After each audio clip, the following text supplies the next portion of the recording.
Hello guys,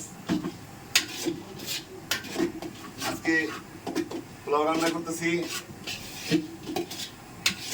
সবাই ধরছে আমি রান্না না করলে নাকি স্বাদ হয় না, এই জন্য দেখে আপনাদের পোলাও চাল দিছি, একটু পর পানি দিব।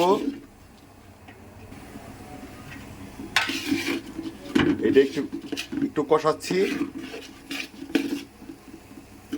সালাদ কাটা হয়ে গেছে অলরেডি, মাংস অলরেডি রান্না করা হয়ে গেছে। সবার জন্য সেমাই রান্না করছি, সবার জন্য ডিম ভুনাও রান্না করছি। ডিম ভুনা,